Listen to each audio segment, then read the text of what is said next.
he placed himself beside the orator, and though he grinned from ear to ear at every word he said, threw out such expressive hints to scoffers in the management of his cudgel, that those who were at first the most disposed to interrupt became remarkably attentive, and were the loudest in their approbation.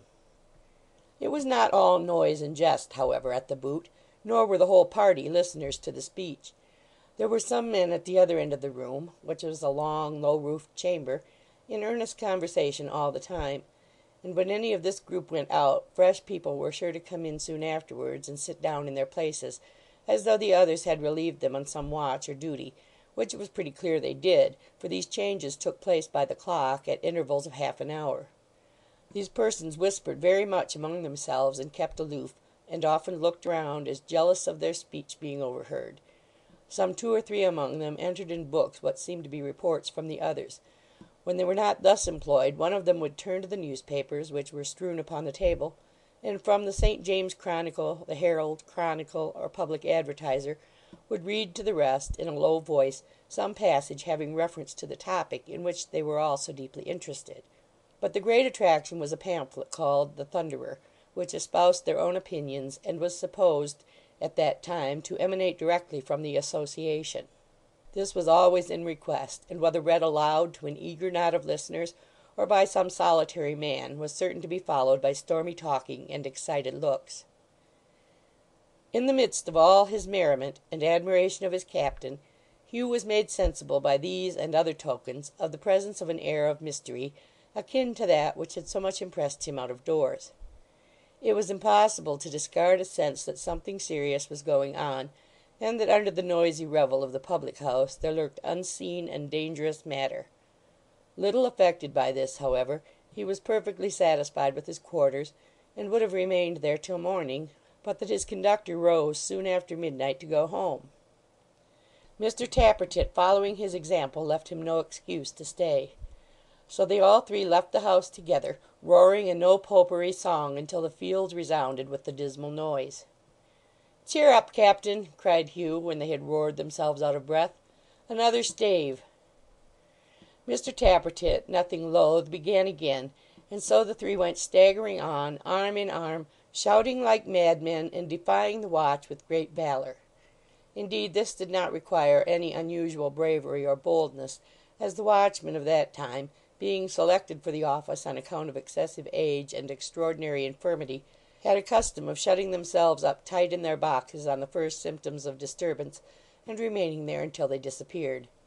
In these proceedings Mr. Dennis, who had a gruff voice and lungs of considerable power, distinguished himself very much, and acquired great credit with his 2 companions. "What a queer fellow you are!" said Mr. Tappertit. "You're so precious sly and close. Why don't you ever tell what trade you're of?" "Answer the captain instantly!" cried Hugh, beating his hat down on his head. "Why don't you ever tell what trade you're of?" "I'm of as genteel a calling, brother, as any man in England; as light a business as any gentleman could desire." "Was you 'prenticed to it?" asked Mr. Tappertit. "No; natural genius," said Mr. Dennis. "No 'prenticing. It come by nater. Muster Gashford knows my calling. Look at that hand of mine. Many and many a job that hand has done, with a neatness and dexterity never known afore. When I look at that hand," said Mr. Dennis, shaking it in the air, "and remember the helegant bits of work it has turned off, I feel quite molloncholy to think it should ever grow old and feeble. But sich is life." He heaved a deep sigh as he indulged in these reflections, and putting his fingers with an absent air on Hugh's throat, and particularly under his left ear, as if he were studying the anatomical development of that part of his frame, shook his head in a despondent manner, and actually shed tears. "You're a kind of artist, I suppose, eh?" said Mr. Tappertit. "Yes," rejoined Dennis. "Yes, I may call myself a artist. A fancy workman. Art improves nater. That's my motto." "And what do you call this?" said Mr. Tappertit, taking his stick out of his hand. "That's my portrait atop," Dennis replied. "Do you think it's like?" "Why, it's a little too handsome," said Mr. Tappertit. "Who did it? You?" "I?" repeated Dennis, gazing fondly on his image. "I wish I had the talent. That was carved by a friend of mine, as is now no more. The very day afore he died, he cut that with his pocket knife from memory. 'I'll die game,' says my friend, and my last moments shall be dewoted to making Dennis's picter. That's it." "That was a queer fancy, wasn't it?" said Mr. Tappertit. "It was a queer fancy," rejoined the other, breathing on his fictitious nose, and polishing it with the cuff of his coat. "But he was a queer subject altogether. A kind of gipsy. One of the finest stand-up men you ever see. Ah, he told me some things that would startle you a bit, did that friend of mine, on the morning when he died." "You were with him at the time, were you?" said Mr. Tappertit. "Yes," he answered, with a curious look. "I was there. Oh, yes, certainly I was there.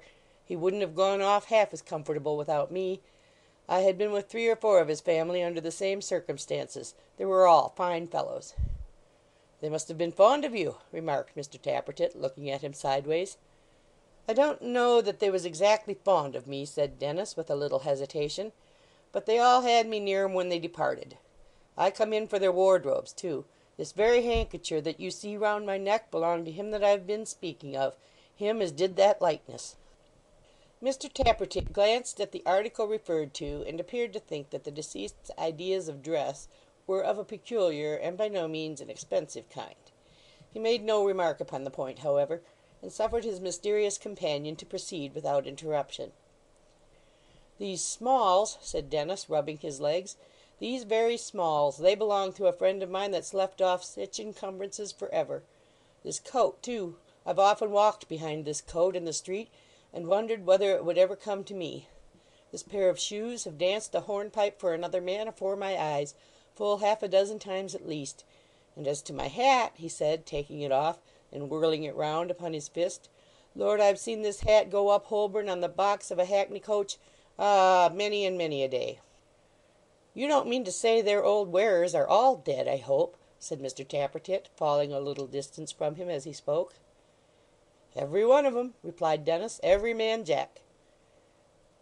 There was something so very ghastly in the circumstance, and it appeared to account, in such a very strange and dismal manner, for his faded dress, which, in this new aspect, seemed discoloured by the earth from graves, that Mr. Tappertit abruptly found he was going another way, and, stopping short, bade him good night with the utmost heartiness. As they happened to be near the Old Bailey, and Mr. Dennis knew there were turnkeys in the lodge with whom he could pass the night, and discuss professional subjects of common interest among them before a rousing fire and over a social glass, he separated from his companions without any great regret, and, warmly shaking hands with Hugh, and making an early appointment for their meeting at the Boot, left them to pursue their road. "That's a strange sort of man," said Mr. Tappertit, watching the hackney coachman's head as it went bobbing down the street. "I don't know what to make of him. Why can't he have his Smalls made to order, or wear live clothes at any rate?" "He's a lucky man, Captain," cried Hugh. "I should like to have such friends as his." "I hope he don't get 'em to make their wills, and then knock 'em on the head," said Mr. Tappertit, musing. "But come, the United B.'s expect me. On! What's the matter?" "I quite forgot," said Hugh, who had started at the striking of a neighbouring clock. "I have somebody to see to-night. I must turn back directly. The drinking and singing put it out of my head. It's well I remembered it." Mr. Tappertit looked at him as though he were about to give utterance to some very majestic sentiments in reference to this act of desertion; but as it was clear from Hugh's hasty manner that the engagement was one of a pressing nature, he graciously forbore, and gave him his permission to depart immediately, which Hugh acknowledged with a roar of laughter. "Good night, Captain," he cried. "I am yours to the death, remember." "Farewell," said Mr. Tappertit, waving his hand. "Be bold and vigilant." "No popery, Captain," roared Hugh. "England in blood first," cried his desperate leader; whereat Hugh cheered and laughed, and ran off like a greyhound. "That man will prove a credit to my corps," said Simon, turning thoughtfully upon his heel. "And let me see. In an altered state of society, which must ensue if we break out and are victorious, when the locksmith's child is mine, Miggs must be got rid of somehow, or she'll poison the tea kettle one evening when I'm out. He might marry Miggs, if he was drunk enough. It shall be done. I'll make a note of it." Chapter 39